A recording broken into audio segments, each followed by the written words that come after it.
our new arena against Ruto.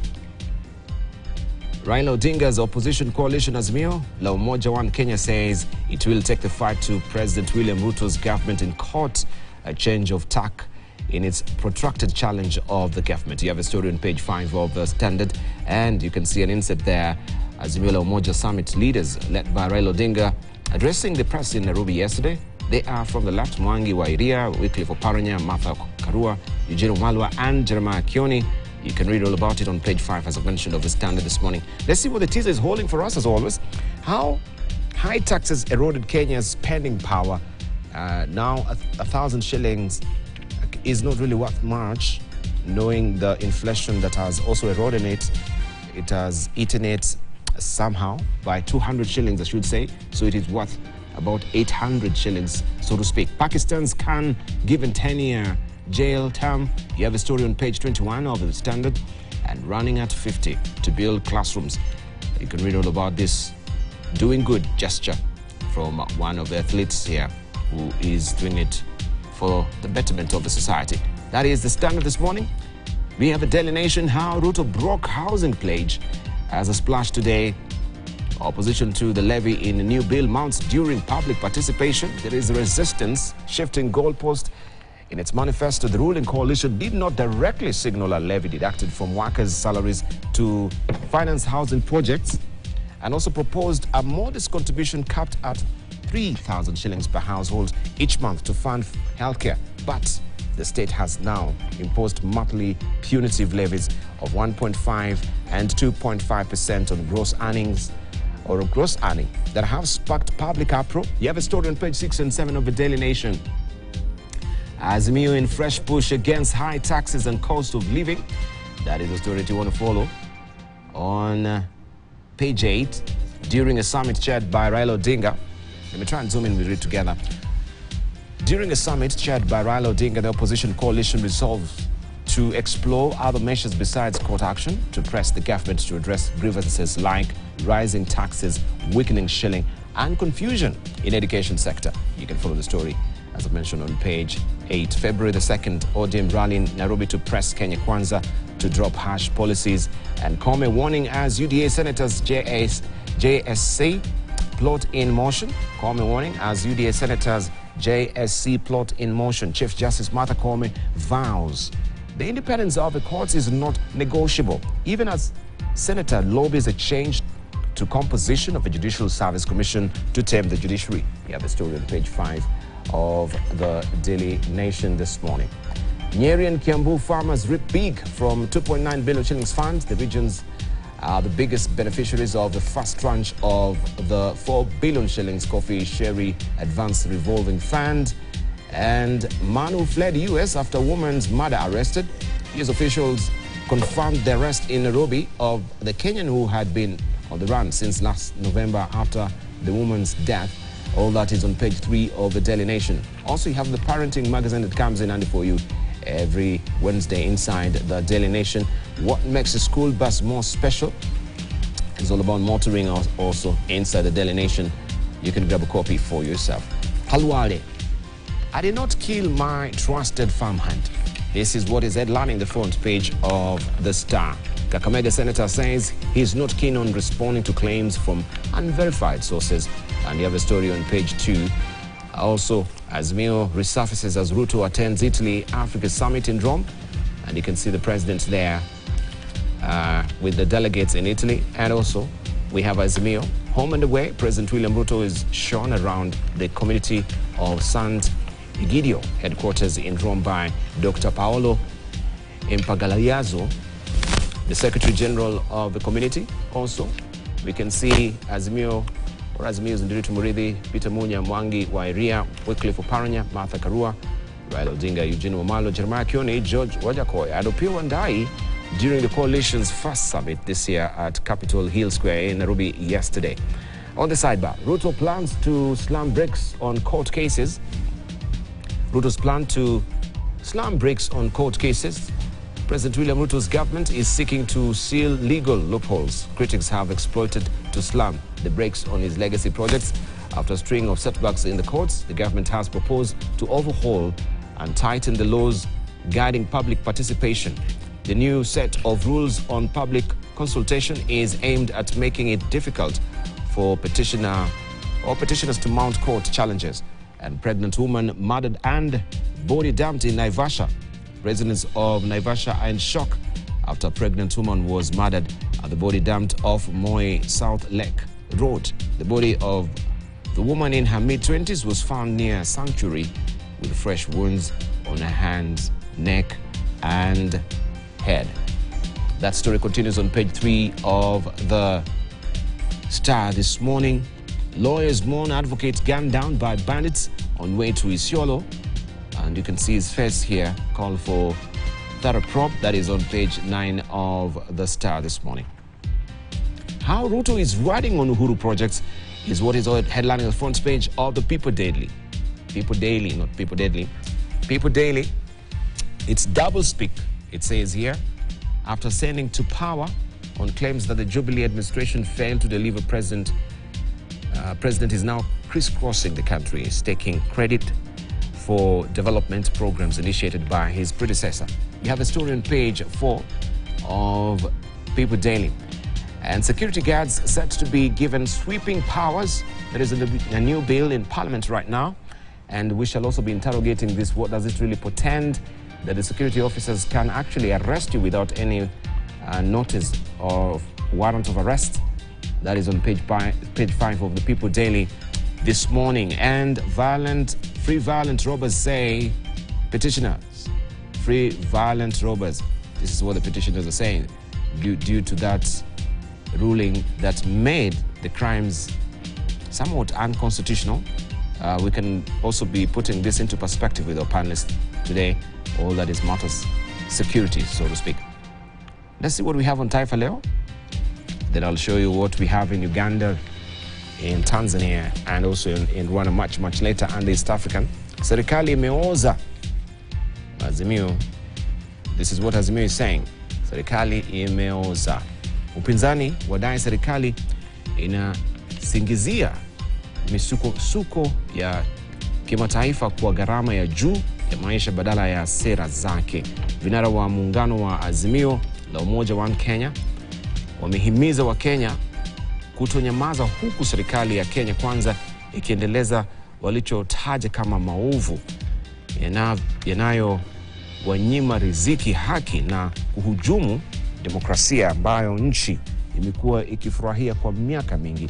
You have the story on page 2 of Taifa Leo. Wadau wapinga ada ya nyumba bungeni, and UDA yaonya Raila kuhusu kulaani rais. Viongozi pwani wadai Odinga hana majibu kwa shida zinazoathiri eneo hilo. Ushoga, Papa asema Waafrika ni speciali. Aonekana kubatili ushauri wake kwa maaskofu. Right, you know, the latest development in Catholicism and regarding the blessing of the marriage of the gays, and he seems to be having a second thought regarding the protest or the protestation that the African clergy have been putting forward regarding that particular stand of the Roman Church. This is Taifa Leo. Ivory Coast yaota ndoto tamu, wenyeji robo finali baada ya kubandua Senegal 5-4. Professor, which is your team on the AFCON? You've not been watching football, I can see. I suppose you're still buffering and downloading. I've been watching other games. And Dr. Hassan Kanenze, have you been following football? Well, unless not for the last few days, but the last time I checked, Senegal was my team. Senegal was your team? Yes. And Daktari? Oh, well, very interesting. I seem to be going for Egypt, you know, and we hope they will move, but we wish all of them well. The other continent's team is unfortunate. We are not there. We're not yet there. As Kenya. You know, it's a bit shameful. watch other African teams, and, minus my Harambee Stars. It's one of those interesting situations to think of. And knowing that Kenya has talent. As a young man, I played football, and I liked the sport. And I think were it not for the village mentality that you cannot play football and be good in class at the same time, perhaps I could be some star somewhere. But here we are. Kenya has talent. What we need to discuss, perhaps more pertinently, is why Kenya is missing there. That's it. That's the question that we should be talking, because I mean, if you ask me, Senegal is doing this, Gambia is doing this, Cameroon is doing this. Tanzania made it. Tanzania has made it. Now, what's wrong with Kenya, and why is it that we're missing? And that question is really important for one reason, that soccer as a game is the largest earner of, in terms of money. It is a real source of employment for young people, because for those who are playing in the league, those who are watching, those who go to stadium to pay tickets to watch and so on. So soccer is an economy in itself, and that's an economy in which we are missing as a country. So we would not be struggling with this house levy and all that other issues if we concentrated on investing where young people's talents are required. Remember, soccer is for young people. This is a place where old people are completely, out of the league. You need to be young, and therefore this is one area where the young people earn real dollar in terms of jobs, in terms of business, and in terms of exposure even to the world. So it's unfortunate that Kenya has not invested as much in soccer. I think we have had more angles in the soccer place than anything else. So for me, I would rather spend this time mourning Kenya's dead football hopes. We've been mourning for the longest time. Well, it all boils down to leadership, friends. Sometimes somebody said leadership is everything, and indeed it is. For the longest time, we have lacked leadership in our soccer sector as a country. And if you combine that with lack of political will to promote soccer as a sport, and also to help the young people to develop, then we get into a position where we are at the moment, that every country in Africa that matters is in the competitions that are going on, except our own country. You look at the wrangles that we have had, you look at the caliber of leaders that we have in soccer, and you don't expect much. You always reap what you sow. And it's now time to move from rhetoric to actual action that will promote sport. And Prof said all people are not involved. They are. They can cheer from the backgrounds and give leadership to the young people. It's unfortunate that when you look at soccer in this country in the 80s, when some of us were growing up, and the early 90s, looks like we were doing better then, but soccer was not paying. The people I played football with in my young days in the village, the likes of Henry Motego and the rest, seemed like they were doing well, of course, as players and displaying their skill, the Nyandoros, the Motegos, and all that. And, look at the situation that we are in now. And I don't think whether it is only soccer. When you look at many other sports, we are not doing very well as a country. The glories that we have gotten, for example, from athletics are individual made with very limited support, either from the state or any other organization within the country. the men and women from the North Rift and my part of the world, which are now emerging as stars of athletics around the world, marathon and all that, they are actually self-made, literally. And we only recognize them when they have won a medal for a few days and they disappear. We talk about Obiris, the Moras and all that. But we don't imagine how much they have invested in terms of time, in terms of energy and skill to get to where they have gotten without much support from either county governments or even national government. I noticed your confirmation bias because you're just tripping off your tongue, list of Shabana players, right? There's no FC, there's no Gor Mahia. No, I confess.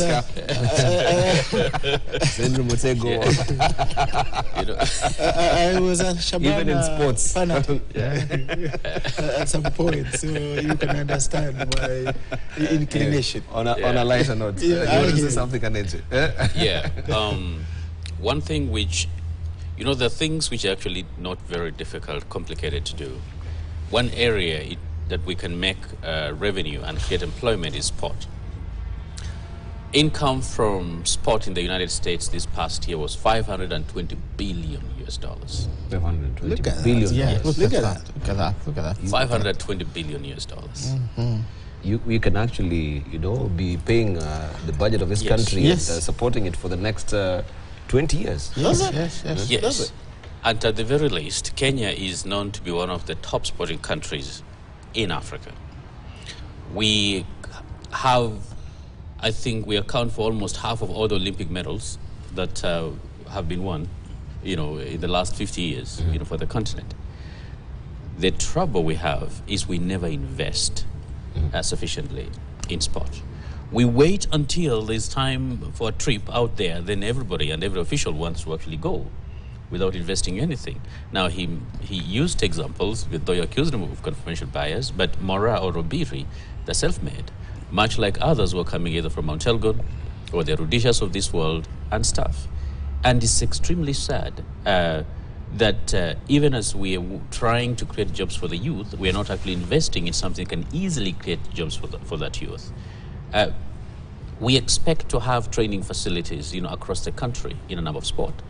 Kenyans have proven to be not only resilient, but very adaptive. If you introduce a sport and you provide facilities, they are going to excel. They're going to excel. It's unfortunate because the Danford brothers, one of them in 2008 broke Michael Phelps' world record, albeit for a few minutes, before it was broken again. But can you imagine if we build even our swimming from there? How will Kenya be looking like in terms of competition? And so there is too much talk, there is very little action. When you look at the amount of money that is actually invested in sporting, is minimal, and wherever is invested, you're going to find that it's eaten by officials, most of it. And so there's a lot of rankling, as Professor mentioned, like in terms of football, part of it because there is money in football, except that there's no investment in football. And so I don't know whether it's going to take just average Kenyans, rising up to ensure that you don't just hold those in charge accountable, but you go down all the way to the local level. The counties should start investing in sports, should have a real budget and a real framework and a policy in supporting sport. This thing is actually lacking. When it exists, it's only in theory, but there are no resources that go into it. Where we come from, like the North Rift, it probably produces more than half of all the world middle and long distance runners in the world. But a lot of those young people, by the time they're recognized, they've really been suffering for a very long time.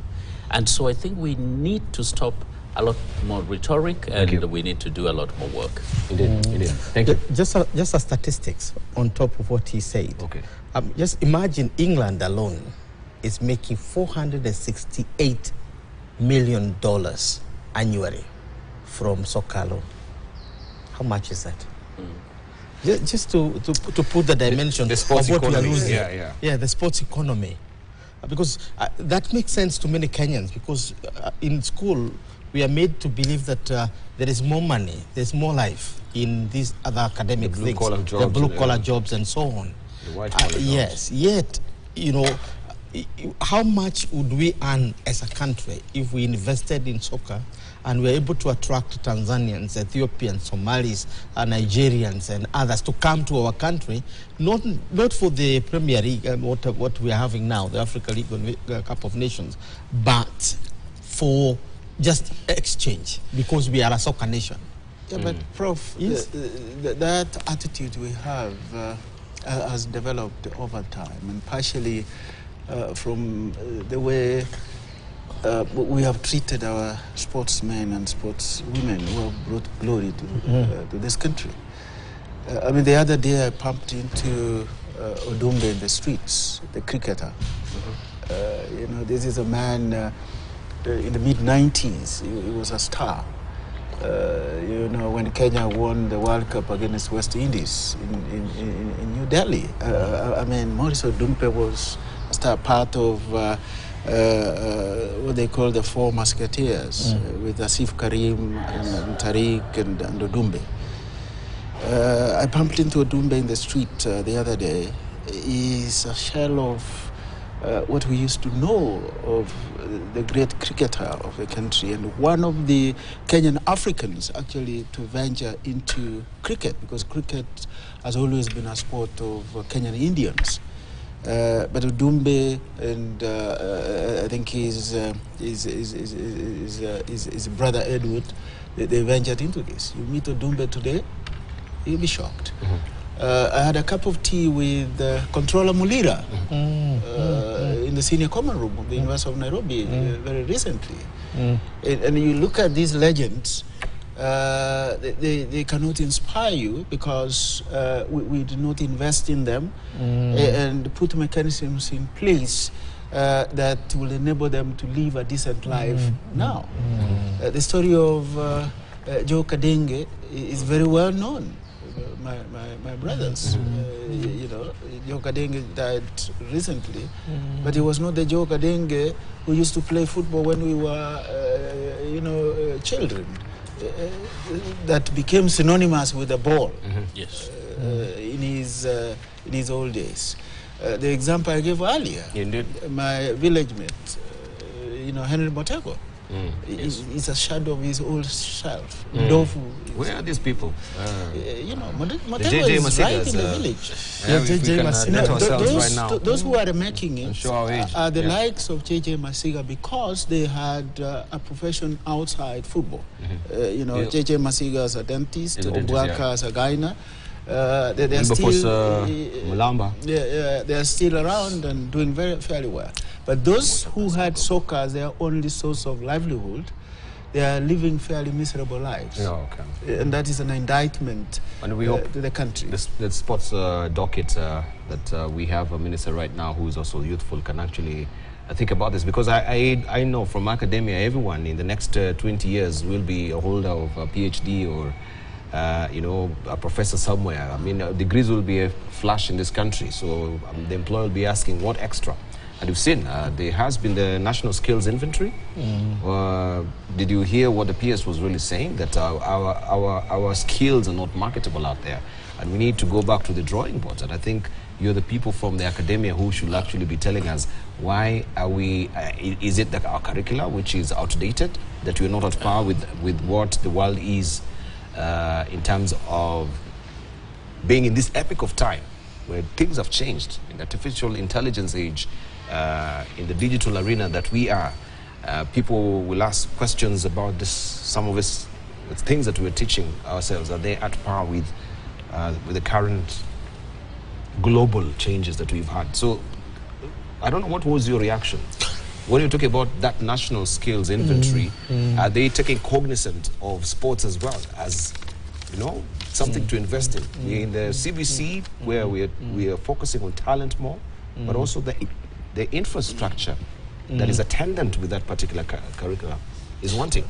Yeah, but the first thing we need to know is that the level of economy, if you don't catch up, for example. Just give me this, it's distracting my... your attention. Thank you. Yes. Continue.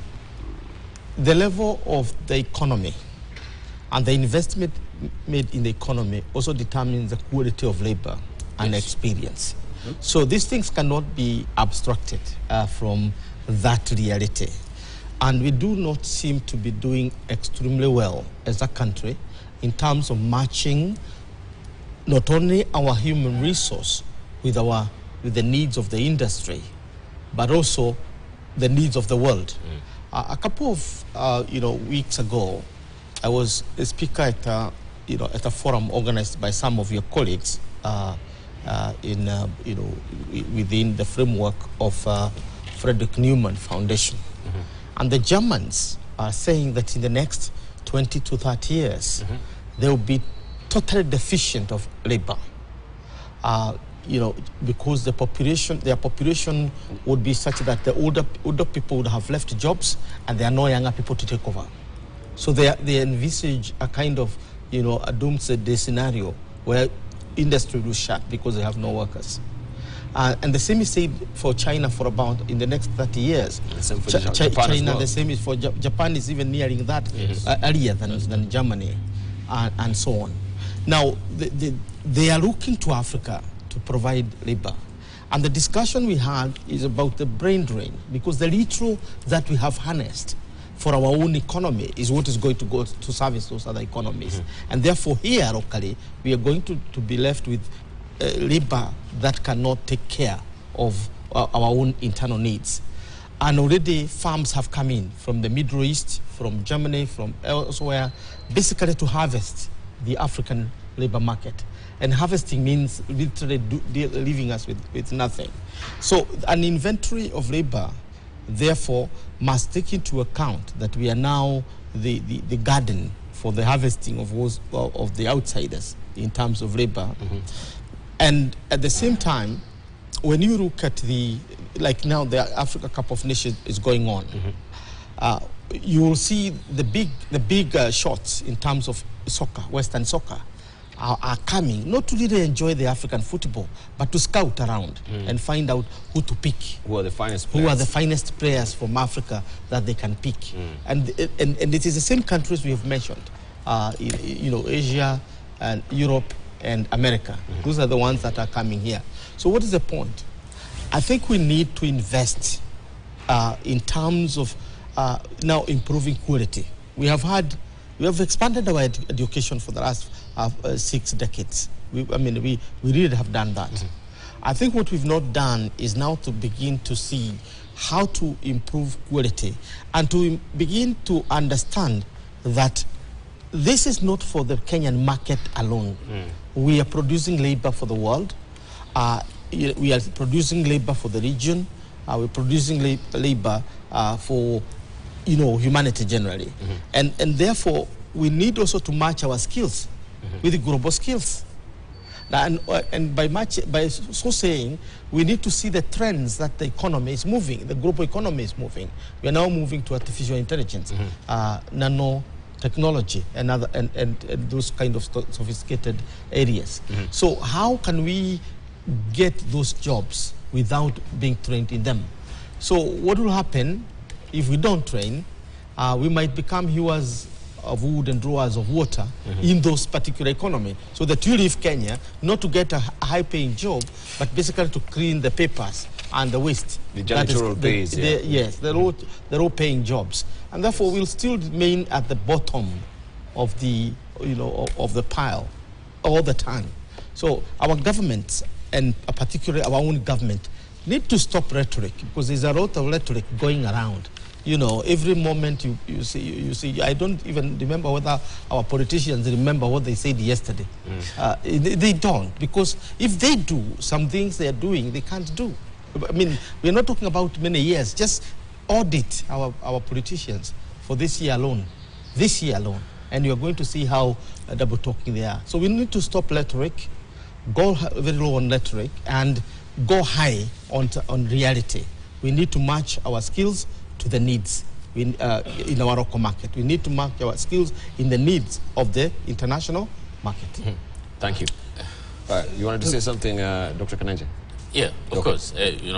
On especially when it comes to education. I think it's something I'm very, passionate about. Now, you mentioned that the report indicating from the CS that our skills do not match the needs. Well, that's assuming we're producing with people with actually skills, because we are not. Okay, we are not producing people with skills to start with. So, What are we producing? we're producing, it's not even half baked. A lot of times it's just not baked at all. And a lot of it because, you see, right now, openly, you have bureaus that are openly writing papers. They announce, even in Nairobi, you're going to see them. They're going to do a project for you. They'll literally do a degree for you and do a master's for you and do a PhD for you. What skills are you going to bring to the table? Anyway, you don't have any skills to start with. Two, the ones we're giving skills sometimes do not match the needs of the job market. And as what Prof has said is part of the growth of countries in Southeast Asia, and even today India, has to do with outsourcing. Huge outsourcing, even Mexico. A lot of products you're buying here could be American, could be Japanese, but they were actually assembled elsewhere. They were done elsewhere in outsourcing. If you live in the United States, and those who have lived in the United States, you know that when you're having a tech problem and you place a call, whether it's your phone or wherever, it's least likely that an American is the one who's going to respond to you.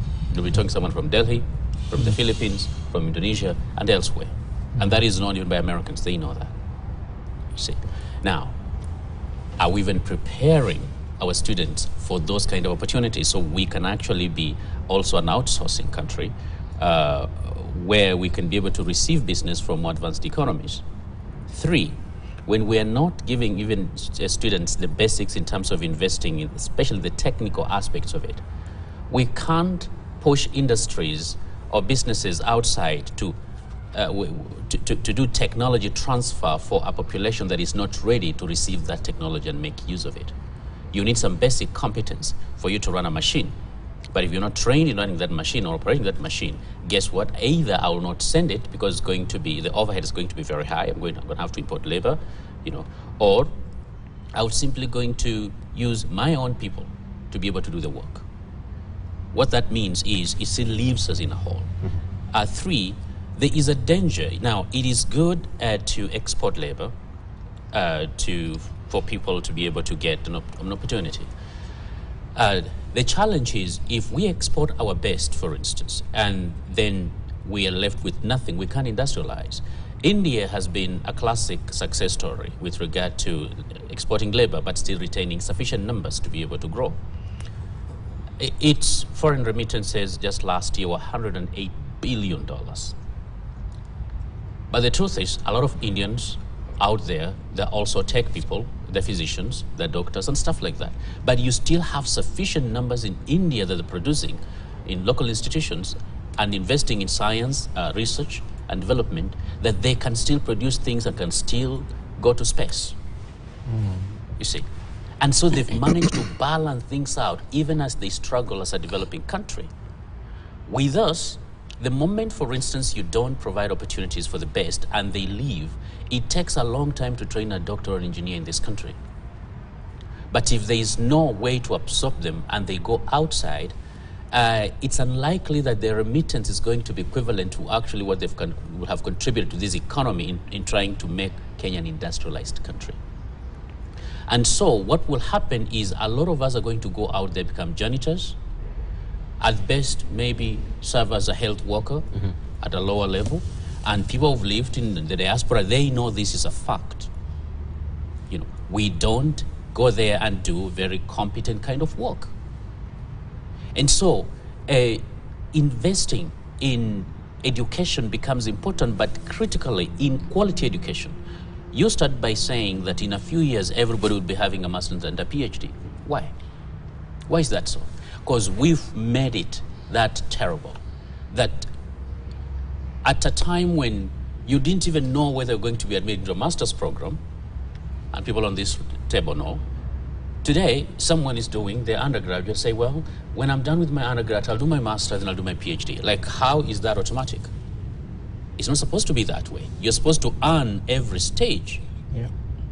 But we don't, because If people who've never even sat in a classroom can still come out with a PhD, then I can do that too. Now, that is affecting the perception of Kenyan qualifications, not just here, but also abroad. And so that's going to compromise the competitiveness of Kenyans, is actually going to kill the opportunities for those who truly qualify, you see. And so there is nothing I celebrate that Kenyans are having more masters or having more degrees. Whether you go to Germany, or you go to Sweden, or you go to the United States, people who make things don't even have degrees.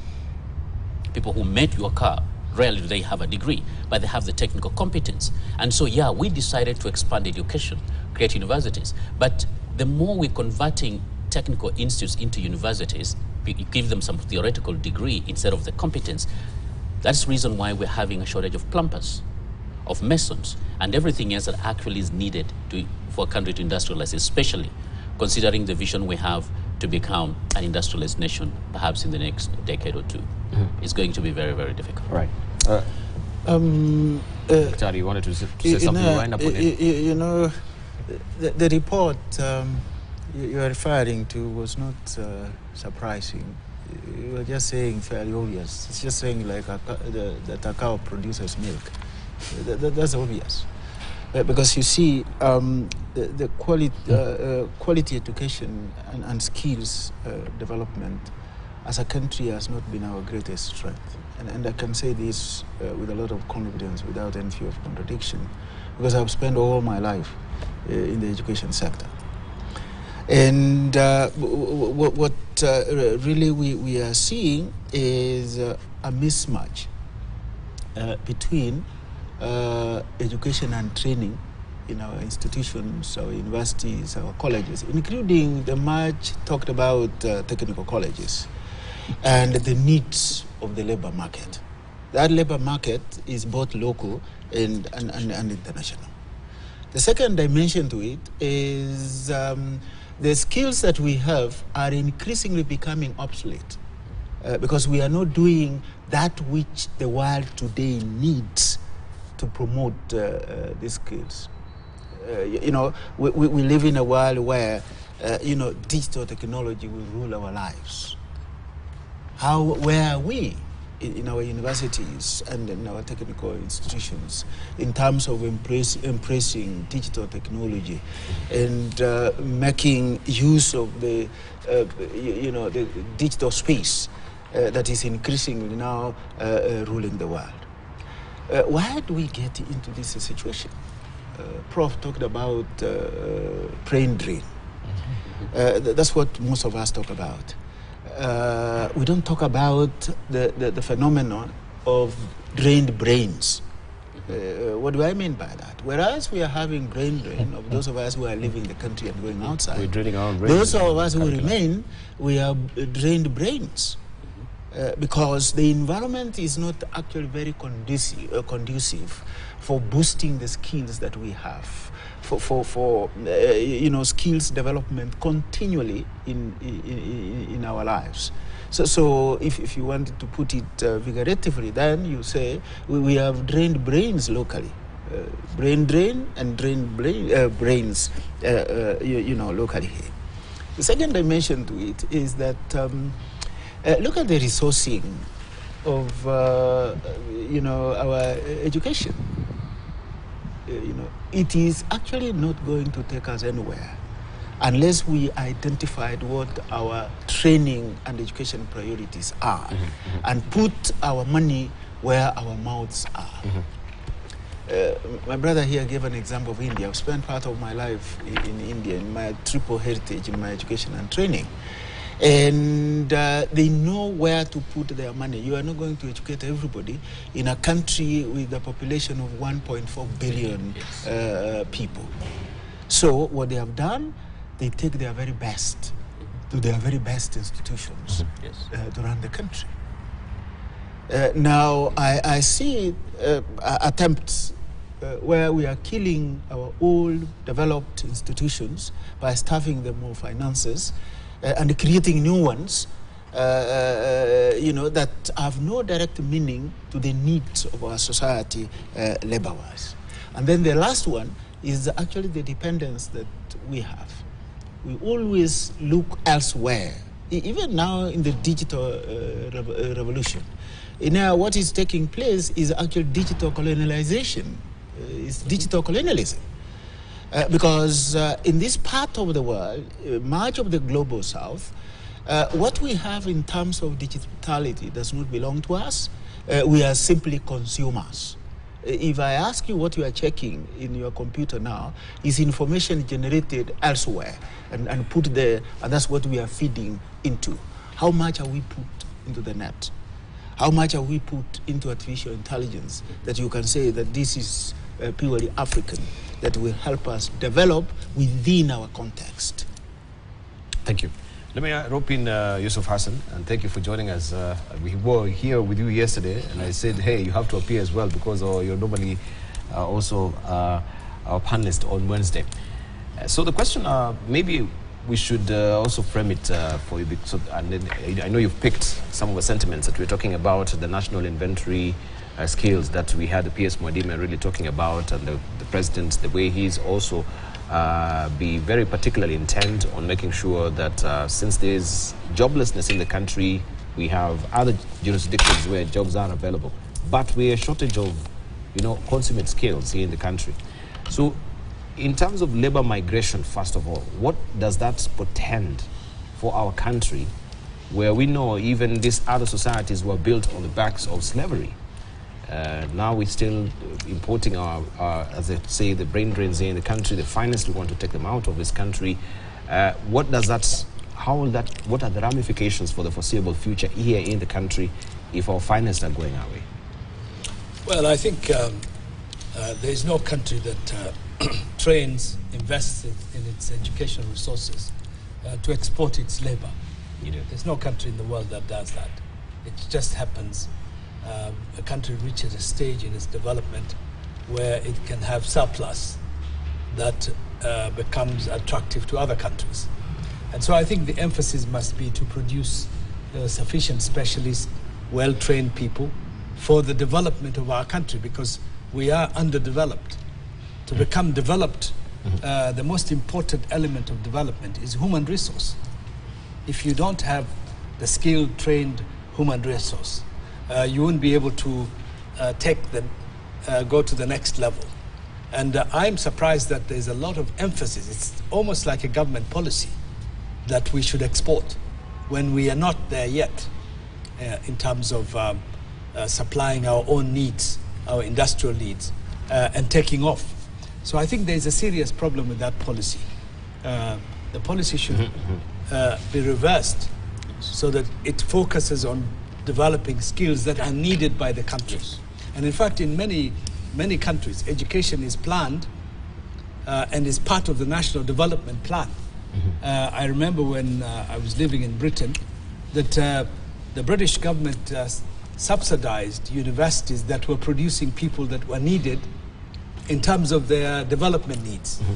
And so for a developing country like ours, we must put more emphasis in developing those skills that will be needed for our industrial development. And that is not happening. I think this idea of exporting labor is a political thing. It's a political thing. Yeah, because you see that the number of unemployed people, the number of unskilled people is so huge that it may threaten national stability. And so I think that it's quite easy for governments to say, how are we going to deal with this ticking bomb, the youth bulge? And to say, oh yeah, we will train you in the National Youth Service, and then we can take you out of the country to go and work and earn some income. And of course there are countries that are making a lot of money through remittances.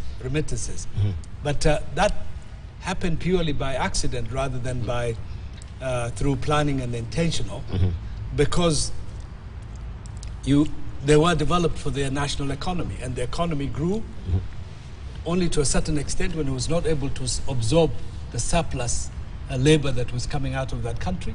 And these people then take advantage of going to other countries to get employment and also to bring remittances into the country. It's a chicken and egg situation. Which comes first? Do you send your doctors, your scientists out so that they can then they can produce remittances that develop your economy? Or do you train people so that they can make a change, they can make a difference, and they can become the nut and bolts of the development that you envisage as a country? So I think the emphasis should be internal, and I think the professors have all said it much more articulate and more passionately than I can do. But I think we need to adjust our priorities in terms of what kind of labor force we want. And we need to keep and retain some of the specialized strategic skills that we need for our development. And I don't see that. A lot of doctors are going out, a lot of engineers are going out, and you spend years and years training these people, investing in them, public resources. And you know, you don't produce an engineer, a doctor, or a scientist in 1 or 2 days.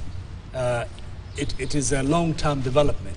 And after all that effort, they fly out to a country that can give them better opportunities and better salary scales than you can do. So what's the point? Are we also learning from Uganda? Because they had the same policy of taking most of your doctors, not even nurses, if you hack back maybe in the early 2000s. And now also there's a dearth and, you know, a scarcity of doctors in Uganda, finest doctors, because of that particular policy. And here we are again, as we say, this is a political sort of move, the labor migration policy. I remember, I mean, in the social media, there has been going on a debate that maybe has not reached the mainstream because perhaps of its sensitivity or whatever it is. And I don't want to be the person bringing it here, but I can't you know, fail to mention it. That it contrasts, it is a statement that was made by the late President Mwai Kibaki in around 2004, 2005. And the statements made out by our leaders now. And the contrast is sharp. It is that Kibaki is hopping from one country to another, pleading with Kenyans to come back so that we rebuild our country. And this other statement is telling people, go out there and bring us remittances. We're going to develop. That contrast basically tell us about, you know, reminds me of Lee Kuan Yew and what he said, or how he explained Singaporean development, why Singapore is different. He said, we started by getting our best and putting them in place of authority. If it's the hospital, you put the best doctors. If the universities, put the best professors. If it's you know, civil service, you do the same. And when you put your best in positions of authority and power, then what happens is that they pull the rest with them, and therefore the country grows. But now, if you're putting let me not really be condescending, but simply say that if you don't match positions and skills, and then you edge out the skilled because they don't belong, and then they go abroad, then you're having the double tragedy of what Professor has mentioned here. One, that there's brain drain here, and at home those who are left have drained brains. You see, now, so what we have in this country is a paradox which need to be dealt with in a very surgical sense. What Mheshimiwa said is that we need to keep our best, the doctors and at home. But if you're a politician or a person like myself who is there in the grassroots now, you confront very pathetic situations where one family has 3 graduates. These are products of heavy family investments, because to take a kid from kindergarten to the university to get a degree is a heavy investment on the part of the family. And you have 3, 2 sons and a daughter, or 2 daughters and a son, or 3 sons. All of them who are in the village now, as we speak. And you're talking about huge numbers, not just small numbers. Now, how do we deal with those kind of labor? They are not excess labor. They are literally unused labor. at all. I think this is where the government policy now should target, possibly getting the markets elsewhere. But as they get the markets elsewhere, let us not make it a national policy that we are encouraging everybody to go. So we have a problem because we have very many graduates. I can put here on the table what we have gotten so far. 3,500 graduates in Muranga alone who are at home. I commissioned a study just for my political purposes. And we're going by polling station, and there are 1,200 polling stations in that small county. And out of those, what we managed to pick, the people who are busy looking for jobs, because you're looking for people who need jobs and their qualifications, 3,500 plus, and that is in 2021. Begin to imagine where they are today, and some of those graduates are not what would be called unemployable. I went to in one of the places. I found a young man who is selling pineapples along the Sagana Road there. He's having a degree in engineering. Yes, a degree in engineering. I went on the road to a place called Kegumo, as you get to a place called Kerere. Then you find somebody has a doctorate. I mean, I'm not a doctorate, but is a medical doctor, one form or another.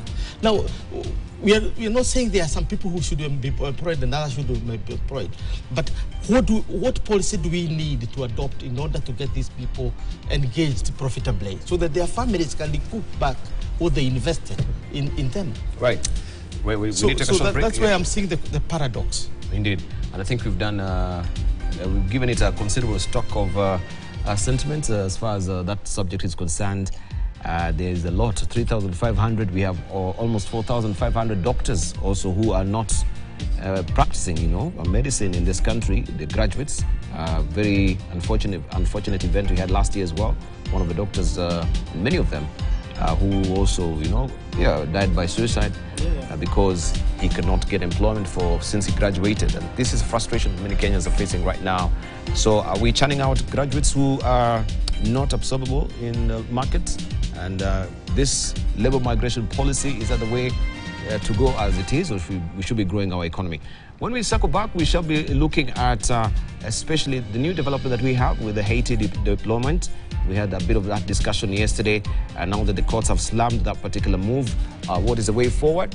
And we want just to also look at the latest also in the private security sector, where we have a bill that will soon be on the floor of the House that seeks to give them that opportunity or the right to arrest you without a notice of